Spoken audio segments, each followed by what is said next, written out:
Comment créer un business de nettoyage?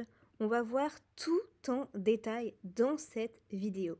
Nous allons voir pourquoi choisir le nettoyage en micro-entreprise, se former pour devenir un professionnel du nettoyage, les inscriptions et les démarches administratives, le matériel nécessaire pour commencer, comment trouver ses premiers clients, fixer ses tarifs intelligemment et gérer son entreprise efficacement.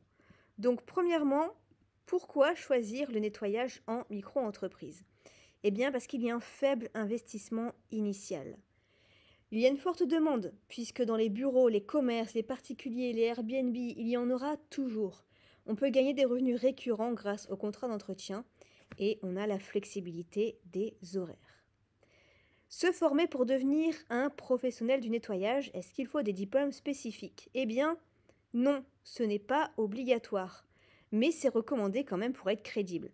Si vous voulez quand même vous former, on a le certificat de qualification professionnelle, c'est le CQP agent de propreté et d'hygiène. On a aussi des formations en ligne sur la gestion d'une entreprise de nettoyage. On a bien sûr des vidéos YouTube et des ressources gratuites. Et on peut aussi se spécialiser donc en nettoyage de bureau, en fin de chantier, en vitrerie, etc. Alors, pour les inscriptions et les démarches administratives, comment ça se passe? Alors, votre statut, donc, c'est micro-entreprise, c'est assez simple. Et la TVA, enfin sans TVA, c'est jusqu'à 39 100 euros de chiffre d'affaires par année. L'inscription en ligne, vous vous rendez sur auto-entrepreneur.ursaf.fr. Ensuite, vous choisissez service à la personne. Alors, voilà. Si tu veux travailler avec des particuliers. Donc, ce qui est bien, c'est que pour eux, ils peuvent avoir une réduction fiscale de 50% sur leur impôt. Ensuite, déclaration de début d'activité. Vous devez donner le RIB, les cartes d'identité.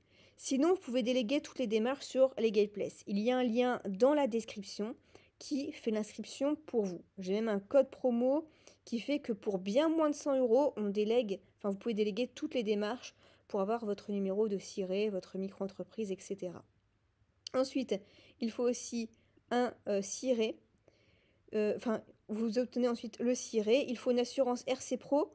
Donc c'est obligatoire quand même pour couvrir d'éventuels dégâts chez les clients. Et ça, Legalplace vous le propose aussi. Donc ça peut être très intéressant. Et il faut... alors, peut-être un compte bancaire dédié. C'est pas obligatoire, mais c'est vrai que c'est recommandé. Et pareil, Legalplace vous le propose. Ensuite, le matériel nécessaire pour commencer.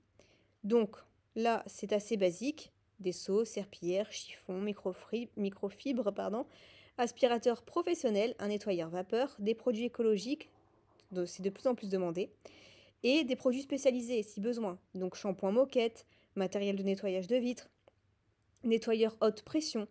Où est-ce qu'il faut l'acheter? Pour faire des économies, achetez plutôt chez les grossistes en ligne. Donc on a Manutan, Bernard ou encore Métro ou des magasins spécialisés. Ensuite, comment trouver ses premiers clients? Pour ça, quelques petites astuces. Les plateformes en ligne, Allo Voisin, Need Help, Task Rabbit. Prospecter en direct, donc mettre des flyers, bouche à oreille, se présenter au commerce. Créer une page Google My Business, c'est essentiel si vous êtes vraiment local. Les réseaux sociaux, Facebook, Marketplace, groupes locaux, Instagram, ou encore des partenariats avec des agences immobilières ou des entreprises. Ensuite, comment fixer ses tarifs intelligemment? Alors là, pour les tarifs, voici les tarifs moyens en 2025. Pour les particuliers, c'est entre 20 et 30 euros de l'heure. Pour les entreprises, c'est entre 35 euros et 50 euros de l'heure. On a même des contrats mensuels possibles. Nettoyage de fin de chantier, on a des forfaits à 200-500 euros selon la taille. Il faut aussi regarder bien sûr la concurrence locale et vous pouvez proposer des abonnements pour fidéliser. Et comment gérer son entreprise efficacement? Donc là, pour faire tout ce qui est facture et devis, je vous recommande le logiciel Abi. Pareil, je vous mettrai le lien dans la description.